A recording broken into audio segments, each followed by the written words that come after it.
Hello, my name is AZZATRU and welcome to another Star Wars Battlefront video, and in this one I'm actually going to be doing a weapon guide, which is not something I've previously done on my channel, but people have been asking for. So I'm going to be covering the EE-3 blaster rifle, which, judging by the title and thumbnail, you'll know which one it is, and obviously the gameplay as well. So the gameplay in the background will be just me playing the game and using this weapon. I've unlocked it about a day ago, and I've literally just been constantly playing this weapon, looking up stats, trying to get the best opinion I can give you on whether you should use this weapon or not, and what sort of playstyle you should be using when playing with this weapon, what sort of player it complements, that sort of stuff. So I'm not going to be too stat heavy, but I will be talking about the time to kill, that sort of stuff, and just a general overview of the weapon, because it's not something I've seen a lot of YouTubers talk about, nor have people been using it within Star Wars Battlefront. So a bit of a background: the EE-3 was made famous by Boba Fett, but he does have some modifications to it, so it is better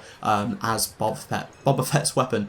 And it's a 3-round burst assault rifle, so it is just, you know, what you'd expect. It does include a scope, so this is a bit of something that I'll talk about later on. Despite having a scope and the idea of you'll be able to do well at long range, it's not that good at long range nor medium, so we shall talk about that later on. But you unlock this towards the latter end of the blaster unlock, so you get it at rank 17 and it costs 2,500 credits. So now let's talk about what you should do when you're using this weapon. I found that it complements an accurate player very, very well, because obviously there is a bit of a delay when you pull the trigger for the first shot. You have to make sure you get the bullet drop right, and you are constantly looking at the player when you're shooting, because there is a bit of a delay and you don't want to overheat as well. So at medium range, do not use the first person view, or actually at all, do not use the first person view. It's very, very bad in first person. The accuracy is decent, it's a lot better than any of the machine guns, and it's very, very close to the E11, so if you've used the E11 and you're a fan of that,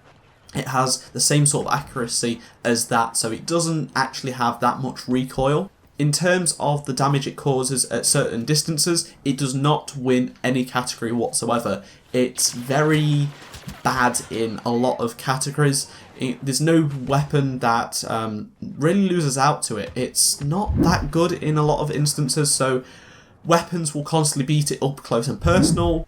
Now let's look at the time to kill and bullets to kill. So for the time to kill at medium range, which is like 50 meters, it is more than double of that of the E11, the RT-97C, the DLT-19 and the DL-44. So a very high powered weapon, and weapons that you unlock right at the start of Star Wars Battlefront are so much better for the time to kill. It extends massively, and at long range it is not good at all.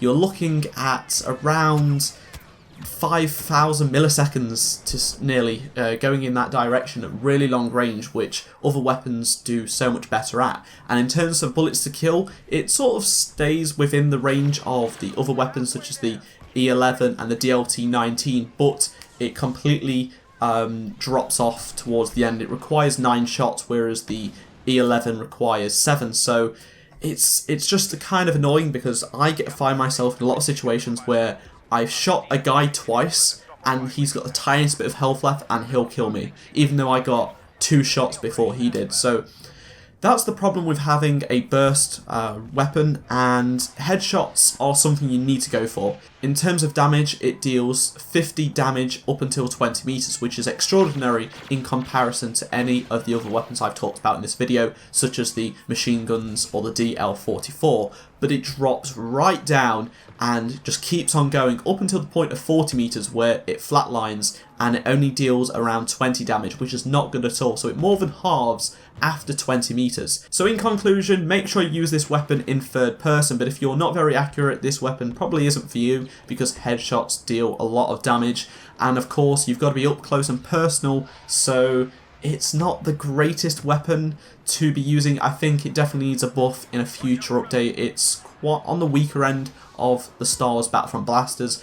Even though I've done well with it, I think it's probably down to the fact that I was getting headshots and I was quite up close and personal. It works well in Blast and other smaller game modes, but in terms of Walker Assault maybe, or Supremacy, it's definitely not a weapon you should be using. So thank you for watching this video. If you did enjoy it, be sure to give it a thumbs up and subscribe if you are new around here. Comment below if you want to see more weapon guides from me, and check out any of the 2 videos on screen. And I shall see you all in my next Battlefront video. Goodbye.